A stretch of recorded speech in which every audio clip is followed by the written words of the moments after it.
everybody. Welcome to the Hallmarkies podcast. This is so much fun. I have the special treat today to bring you an interview with one of my favorite interviews that we have done. My cousin, one of the fans of the podcast, we have Jill Wagner's here. That's awesome. That's awesome. Yes, cousin. Thank you for having me on the podcast. Thank you for coming on. We did decide. Yes. We did decide that we are cousins, right? That's right. That was okay. You know, like we could have like a little Hallmark Wagner fest kind of thing, because it's like us and then Jack Wagner, totally, and then Lindsay Wagner. Yes.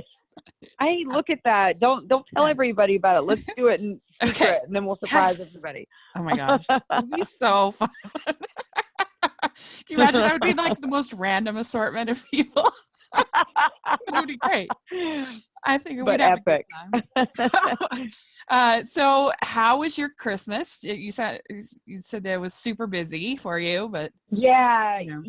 This Christmas was a little bit different than what I usually am doing. I mean, usually I really enjoy. First of all, at Thanksgiving, we always go down and chop down a tree, and that's kind of the decorating day, and then there's a lot of baking and wrapping presents, and I really just get into the holiday. But unfortunately, well, I won't say unfortunately. Fortunately, this year I was working, but unfortunately, I wasn't able to spend as much time at home. In fact, I think I spent from I think it was January. No, when was it? It was basically in about a month and a half. I spent 3 days at home. So I didn't really get a lot of chance to enjoy any Christmas decorations or baking, but we did get to go on our land and cut down a tree, and I got to spend 3 days with the tree. Oh my gosh. which it was so sad, because when I got home, obviously everybody's like, you need to get your tree out of the house. But I didn't want to take it down, so I left it up like 2 extra weeks, just so I could kind of enjoy it after Christmas. Yeah. But had a good Christmas. It got here way too quickly, but I guess such is life. It starts to fly by as you get older, I guess. Yeah. Were you able to travel at all with your husband, or that must have been challenging? Yeah, I mean, I was in Vancouver. I was filming Mystery 101, and unfortunately, he was in about 3 different cities doing for work as well. So we didn't see each other for an entire month. Wow. So that was a big Christmas present when I got to. We saw each other on the 21st of December, and he was my Christmas present. So it was so great because I hadn't seen him in so long. Yeah, and you guys do a lot of video chat. Yeah, we do a lot of video chat. Yeah. We, anytime he goes off to a foreign country, he sends me a postcard. So we're kind of into that, and it's just really sweet and romantic. And that's cool. Yeah, and we connect as much as we can. We don't like to spend more than 2 weeks apart. But sometimes, sometimes it's just unavoidable. Yeah. Mm-hmm. Well, since last we talked, you have gotten some new animals at your property, according to your Instagram, at least. Yeah. So you got this Scottish Highland cattle. Am I correct? Is that the right? Yeah. His name is Bam Bam. It's funny because I actually told my husband that I got him for Christmas. But I think he realizes I really got Bam Bam for me. It was kind of like, I guess I wanted an excuse to get him. And he's just such I went to Scotland a while ago, and that's the first time I ever saw one of these magical, mystical creatures, which are the Scottish Highland cows, and they're just so amazing, and they're really kind of different than most breeds, and they're very, very smart, and I don't know. I'd always wanted one. So I made up the story that I was going to get my husband one for Christmas, and I did. He's like, and which wow. he loves him, but Yeah. he's really my pet. Uh-huh. Cool. Yeah, I never heard of him until I saw it on your Instagram, and I'm like, what is that? Like, why would Yeah, like, where did everybody. you even Yeah. hear about them? Well, it's so funny because everybody I knew was texting me, and they were like, "What is that? It's like a giant teddy bear?" I'm like, "Yeah, he is definitely he's so cool, and he's so funny, and he's kind of quirky, and but he's kind of like this loner as well. Uh-huh. So he you'll see him, and he'll just be, up there in the field by himself, and then sometimes he'll come down with the other ones, and he's just a really cool little guy. Mm-hmm. That's really cool. Yeah, he looked friendly. I think I've seen him in. I'm trying to think. I swear there's an animated film with one of them that I can't think of. I don't know if it's in 101 Dalmatians or one of those films. There's one of I'm those sure, kind and of. if not, Yeah, there should be. there should be. Yeah, that's right. So last time we spoke with you, it was in August before Pearl in Paradise aired. And so I wanted to talk with you about it and see, how did you feel about it, how it ended up turning out, and the response and everything. I think, well, the response was great. I think the film was beautiful. I think it was really well done. I'm really happy with what Gary Yates, the director, did. That was the first time I had gotten to work with Chris Plaha in 14 years. I'd worked with him 14 years prior on a show called The North Shore. And it's so funny because, I mean, here we are, like, we got to work with each other on the North Shore, which shot in Hawaii. And then here we are again, we meet in Fiji. I'm like, what is this? Like, is this in our contract? So, like, we can only work in tropical, beautiful locations together. But it was great. The movie, I think, turned out really well. And I think the fans liked it. And, I mean, that's all you can really hope for, is that the fans of Hallmark love what you do, and then you get to do more. Mm-hmm. Yeah, it was really fun. And you know what surprised me the most about it was I was not expecting for there to be that faith message. That really, I was really surprised by that, and I thought it really worked. I thought it was really sweet.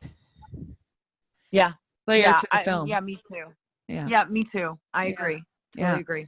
And it was a big favorite over here on the podcast. We did our top 10 non-Christmas Hallmark movie podcast, and it was me and Amber, and then our friend Ruth Hill. Ruth. I just did an interview with her. Yeah, she's the best. And anyway, both Ruth and Amber had Pearl in Paradise in their top 10. Very high. In fact, it was yay. It was Ruth's favorite of the whole year. So wow. Yeah. Wow, I did not know that. Yeah. That's awesome. Thank you, Ruth. Yeah. And I think that you and Chris, you could tell you have some history together working with each other, because I think you have a nice chemistry together. And I mean, he's just he's so, first of all, like, we have the same sense of humor, and I think when you have the same sense of humor with someone, that in a way equates to chemistry most of the time. And so we work the same way. He's just a really great partner because he suggests to try different things, and I'm always open to that. And also vice versa. If I want to try something, he's always open to that. And we really work hard on the scripts together. Yeah. There's a lot of time, what a lot of people don't know is Chris and I, we go home after a long day of shooting, and then we are working on the next scenes, but we're breaking it down. We're changing things if we need to change things. We have questions for the director. We, have questions for the producers. We have thoughts and ideas, and we really, really do work and pour 100% of ourselves into the film that we're in. And I love that about him, because I think it just does one thing, which is makes the film better. Yeah. Well, I think that you can really tell there's that kind of that you're having fun. You're not, I guess, overly serious, but you're taking what you're doing seriously and not just phoning it in at all. And sometimes you can tell. Yeah, And I mean, you phone them yeah, in I these mean, movies. exactly. Like, I really, we really just want to create moments for the audience that aren't necessarily written in the script and aren't necessarily written on paper, and that you don't really, you have to think about it and you have to make work, and sometimes it's magic and sometimes it just happens and you're on set and it's like, whoa, where did that come from? And I always think, I hope the audience gets it. I hope they like it. I hope they like the avenue that we're going down. And so it's interesting because Chris's character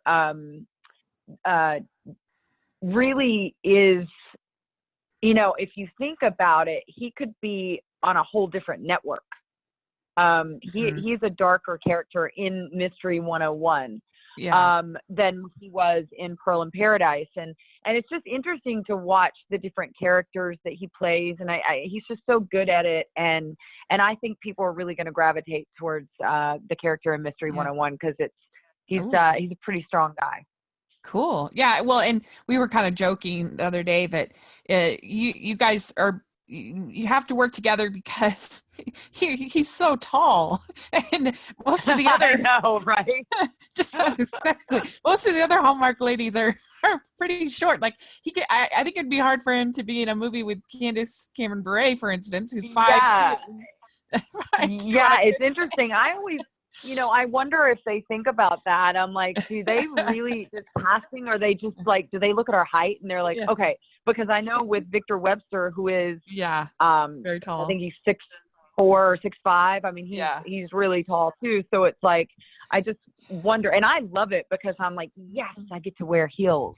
Because sometimes when I've worked with guys before that are shorter or that are just my height, and it was either they were up on an apple box or I wasn't allowed to wear heels. And so as an actor, you never want to have constraints on what you wear, because I think that it is part of the character, and you want to have the freedom to say, hey, I think we should do this, and not have to think about something silly as height, because to me it doesn't matter if the guy's a little shorter. It doesn't matter to me, but I guess they pair people together for certain reasons, and it certainly is interesting to know if that's one of them.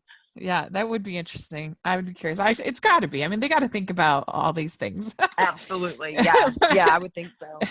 But okay, so Christmas in Evergreen, Letters to Santa.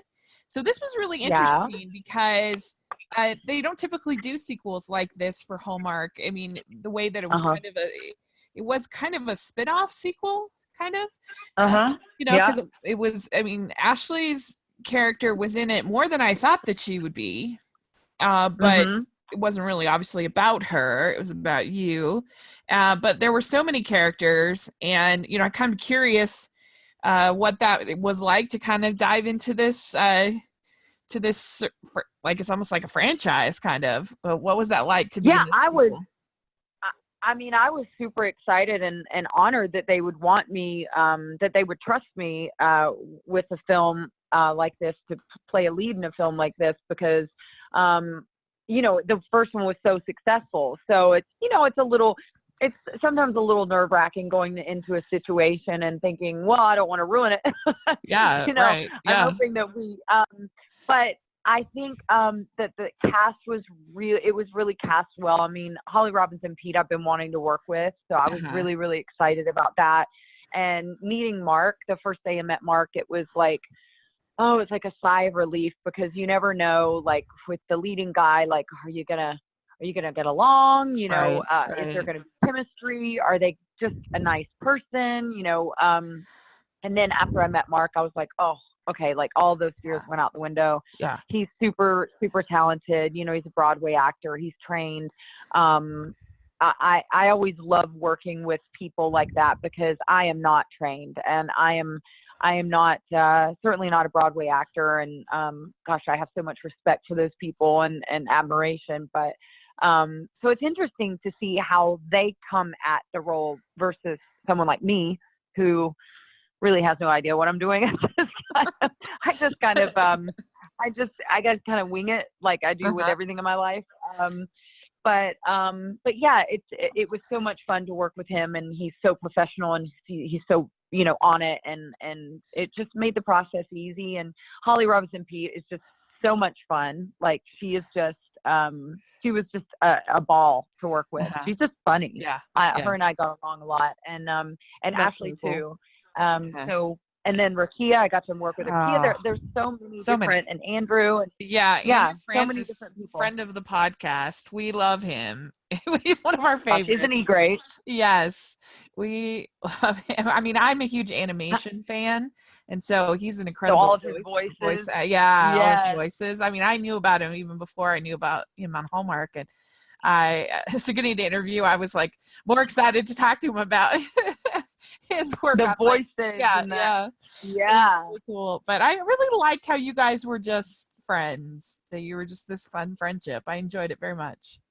You don't see that. Yeah, you know, I mean, it definitely, it's funny because these are some of the things that when you get the script, you know, I don't know if every actor is like this. I just know I'm like this. I comb through the script, and when I bump on something, you know, I'm always like, oh, I have to ask questions, and, you know, I have to get background story and everything. And that was a huge thing for me. I wanted them to be friends. I did not want them to have a relationship in any way, or have had a relationship in any way. And then, you know, and it's interesting to hear different viewpoints on all of those stuff. And that's some of the things that, like, we sit at a round table, and, you know, me, the directors, the producers, the actors, and we talk about these things. We talk about how people are in real life. Like, can people be friends after they date? And all of these conversations, and there's just a lot of thought that goes into the smallest little thing that I don't think the viewer would necessarily even know about.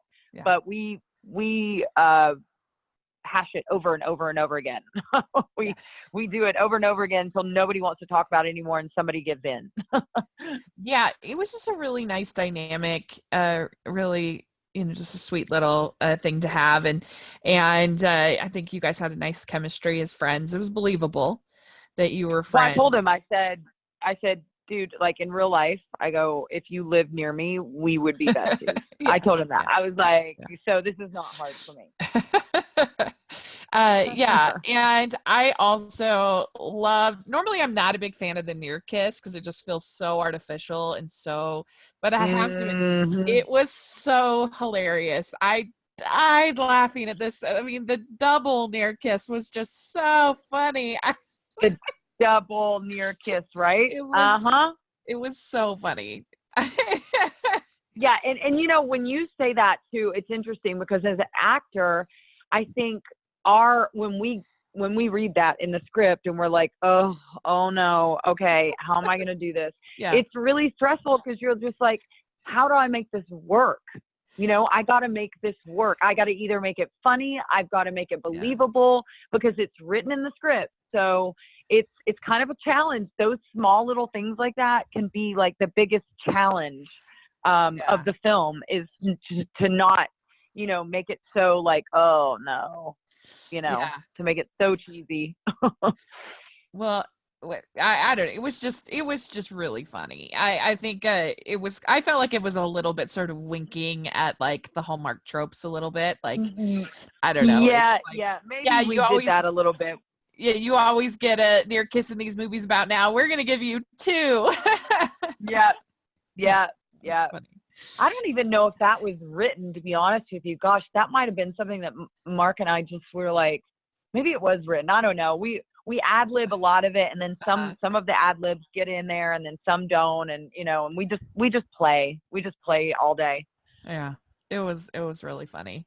And I really enjoyed the movie. It was in my top 10 for Christmas, Hallmark. Oh, that's awesome. Thank you. Yeah, Thank you. It was really good.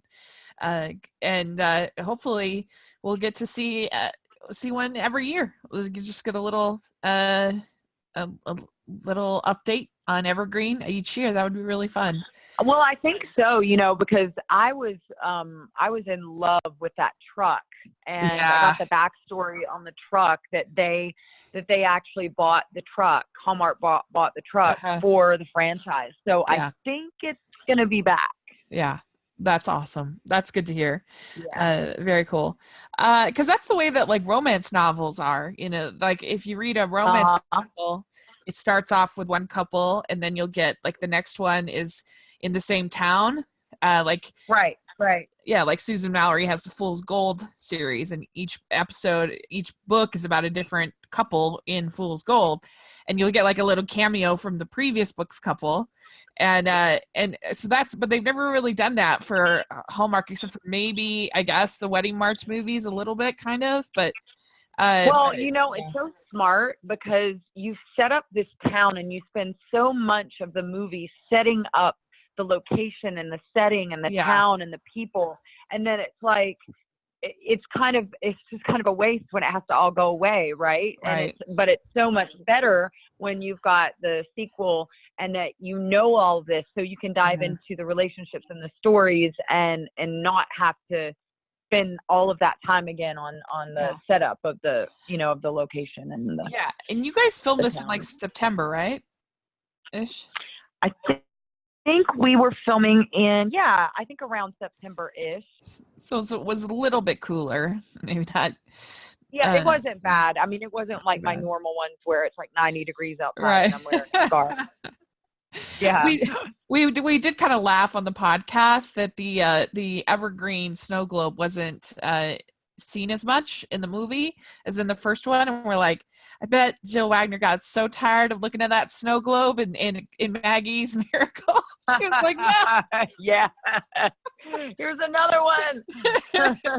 I won't do it. I'm gonna see how many how many movies I can be in a snow globe with. Yeah, you should.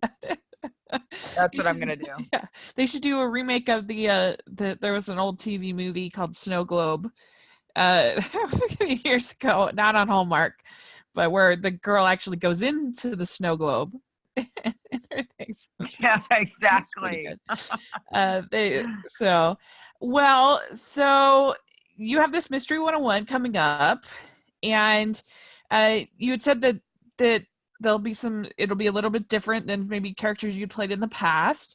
Why don't you tell us a little bit about the show and sort of the premise and yeah, your roles. Yeah, sure. Well, I play a English professor who kind of has an expertise in crime fiction, and basically in the town that they live in, there has been a death of one of her well, not of one of her students. A student that she teaches dates this young guy. And Uh-huh. so that's kind of her connection. And then there's another death that happens, and then there's a missing person, and then there's a theft of a really, really expensive plant. And so she's trying to kind of put all of this together. She lives in a world of crime fiction in her head. Like, this woman is obsessed with it. She's obsessed with, you know, Sherlock Holmes, all of the detectives in crime fiction literature. So she's just I will say she's a little bit of a crime fiction geek in a way. Like, you can even tell by the way she dresses, you know, and I love that about her. I love that she's really passionate about it, but also she's so passionate about it that she has this sixth sense, and she's really, really good. She's almost a detective herself by knowing so much about the genre.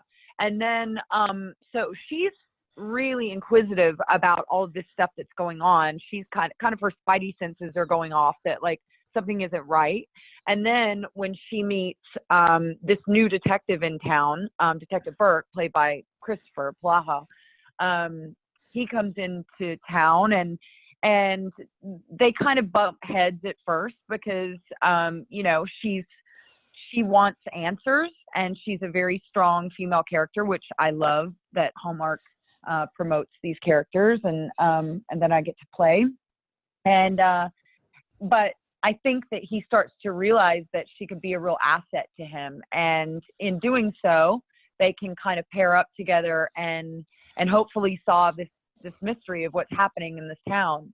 She meets Detective Burke.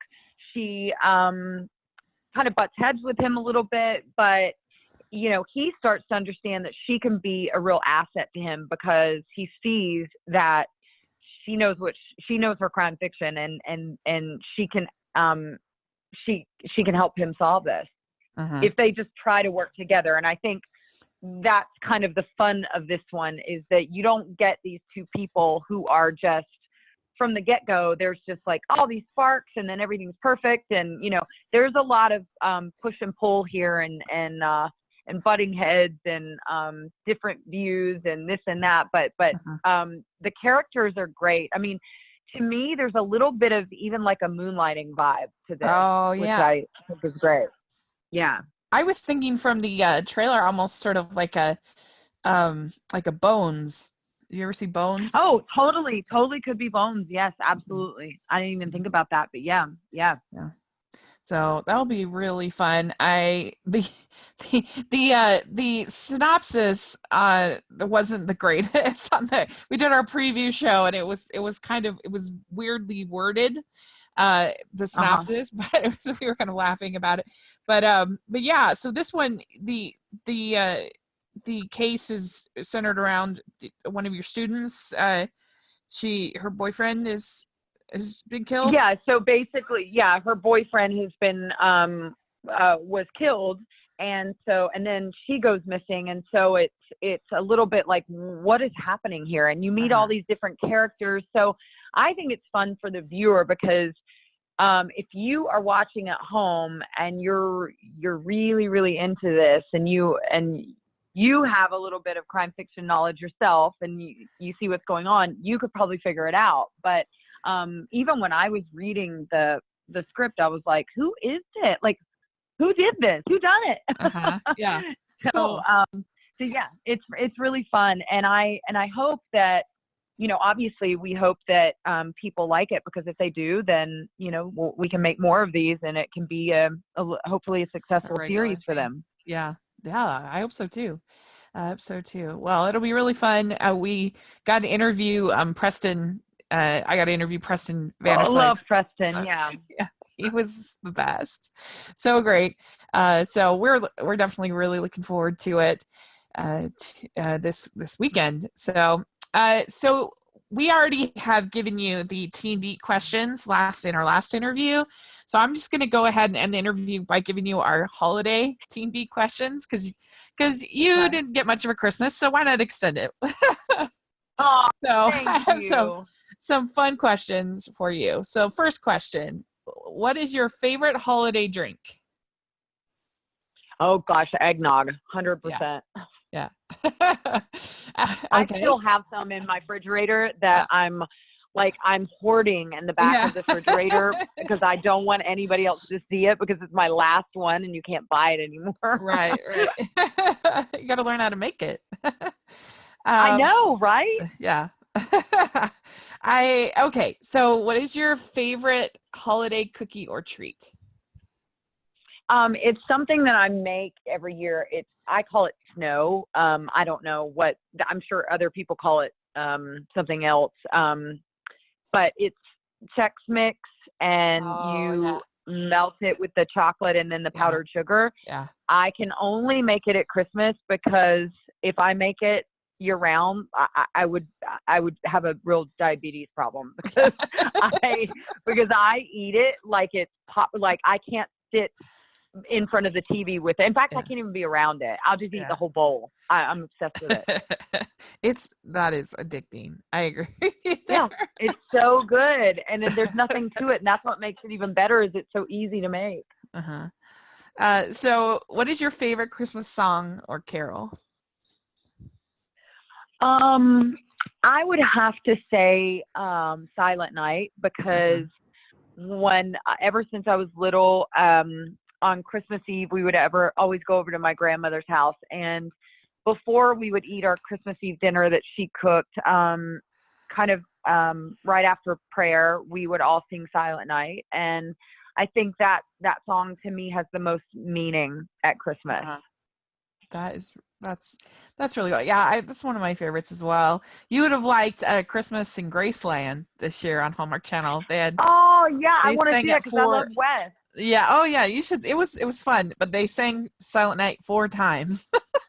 Oh wow, 4 times in the movie. Movie. Yeah. We're kind of like, did they not have any other rights to any other songs? I'm gonna have to text him about that. That's funny.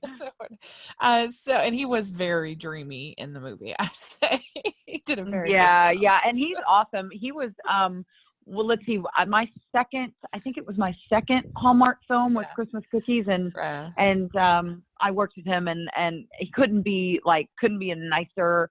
Like, again, like everybody I work with is it's such a breath of fresh air. Just automatically they're going to be great to work with, and professional and be on it. And so I love that Hallmark hires those kind of people. Yeah. So what is your favorite Christmas movie, like classic or kind of Christmas movie you watch? The Christmas Story. Yeah, that one's so funny. Okay. Yeah, I mean, it plays year round in our house. Yeah. Almost. I could play it year round. What is your favorite holiday tradition? Yeah. It's something that my dad started with us, but it's Christmas letters. So on Christmas Day, we all open our presents, and my dad has always asked us to write a letter to him and each other about the year, and just kind of recap the year, and what you feel, what you were thankful for, and what happened, and just. It's interesting because I used to hate doing this when I was a kid. I was like, oh, I have to sit down and write. But now I really, really look forward to that. I usually do it the night before, and I just sit down with myself and somewhere that's peaceful and quiet, and just write to my dad and my brother, and now my husband. And yeah, it's one of my favorite parts of Christmas because I look forward to getting their letters and hearing kind of, how their year was in their own head. That is so sweet. I love that. Yeah. I've never heard of that. I think my dad came up with that on his own. Yeah. You should tell them about that. That sounds like a good Hallmark movie.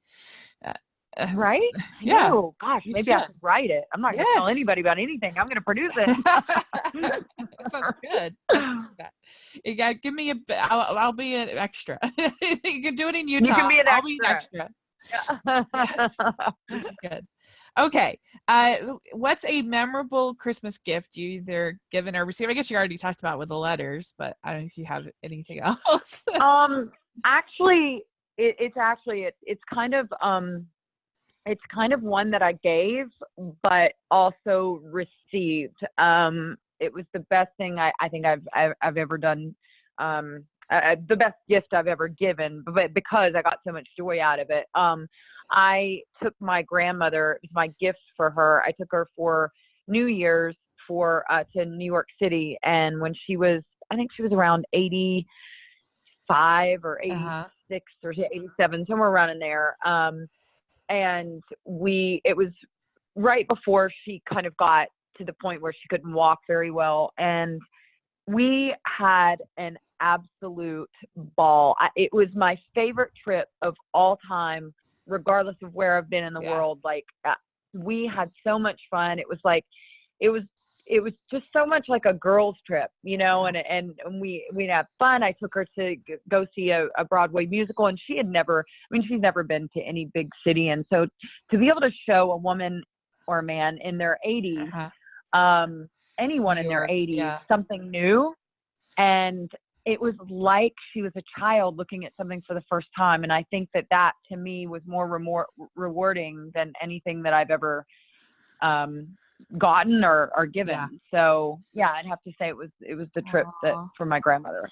That is so cool. I can relate to that. My my sophomore year in college, I went on a trip to New York with my grandma and my cousin, and who we were all very close. And my cousin had bad chronic health, but she'd been doing so well that I don't know, it just seemed like she was fine. And anyway, we had a blast together, and we went and saw the Rockettes, which are my grandma's favorite thing in the whole. Yeah, I love She them. loves Yeah. Rockettes, and we just had the best trip. And and then my cousin actually passed away in April unexpectedly. I'm April. sorry. So it became this very kind of sacred trip, like this very Mm-hmm. special thing. That I look back and I'm so glad that we took the time to have that special experience and to do that when it might have been to not do it. Absolutely. And I feel the same way. And I'm such a big advocate of telling people, look, do not wait. If you want to do something with your grandparents or your parents or a friend or whatever, Yeah. I am like, do it when you have the thought, make it happen, because you just don't, you never know what's going to happen. Something could happen tomorrow to any one of those people, and then you put it off. Right. And you never get that moment again. And I wouldn't trade that moment with my grandmother for anything, because unfortunately she passed away a few months ago. But it was such a gift. It was such a gift, and that's what life is about, right? Yeah. Memories and with people. And so I'm glad you got that experience as well. Yeah. All right. Well, the next questions are pretty quick. So, Scrooge or the Grinch? Which is your favorite? The Grinch. Okay. Clear lights. It's funny because I'm looking at my dog right now, because Pilot, everybody that ever sees my dog Pilot looks at his little feet and they're like, oh my gosh, he has like little Grinch feet, because he looks, the little Cindy Lou Who people and the little dog, they all have these little things, and he's got the same thing. Look at him right now as he's looking at me with a mean face. He's like, I know you're talking about me. So, clear lights or colored? What's your favorite? Clear. Snowball fight or snowman? Making a snowman. Snowball fight. Okay. I'm a little deviant like that. Yeah. Are you a good gift wrapper or not so much? Yeah, I think I'm pretty good. As long as I don't, the only time I'm not good is if it's one of those packages that's just like, I mean, it's just really oddly shaped. And then I just am like, you know what, I'll just put a big bow on it and hide it behind a chair. So I don't really do the whole weirdly, oddly shaped things. But yeah, if it's just a box, I can do that. Okay, good. Last question. Do you have an ugly Christmas sweater? I do. Me and my cousin, we actually upgraded our ugly Christmas sweaters, and she was laughing this year because she said, do you know that I actually wear that out? She was like, it's not like I wear it out to like, I worn it out to like, she's a real estate agent, to like show a house. She's like, I don't know if it's that ugly, but she was like, I love it. So that is really funny. What does your ugly Christmas sweater have on it? It's got a big Santa face on it. Okay. And it's like the beard is just like massive. I remember my brother's was pretty much the ugliest one I've ever seen. He had like lights on him and ornaments, and it was just awful. I was like, how are you going to sit down in that? I don't think he thought that through. But yeah, his was the ugliest one, but mine was kind of cute, ugly, That's really fun. Well, you passed the test. We'll keep allowing you to make Christmas movies. Yay! Thank you. And I could talk to you for hours. You're just so fun, and I really appreciate you. We're family, right? Yeah, that's cousins, right. So runs the family. I look forward to being an extra in your movie. Absolutely. Deal. So we're definitely all going to be tuning in for the Mystery 101. And if people want to follow you on social media or online, how can they do that? Yeah, everything is Jill Wagner. Twitter, my handle is Jill Wagner, Instagram, Jill Wagner, and Facebook, Jill Wagner. And the movie premieres this Sunday on Hallmark Movies and Mysteries at 9:00 p.m. Eastern Standard Time. Great. And we'll have all the links for all that down below. So everybody check that out. And yes, make sure you guys are following the podcast, Hallmarkies Pod, all over social media. And you can follow me at Rachel's Reviews on iTunes and on YouTube. And so, yeah, thanks again, Jill. We really appreciate it. And we will definitely have to connect again later on this year. Absolutely. I look forward to it. Thank you so much. Bye. Okay, bye.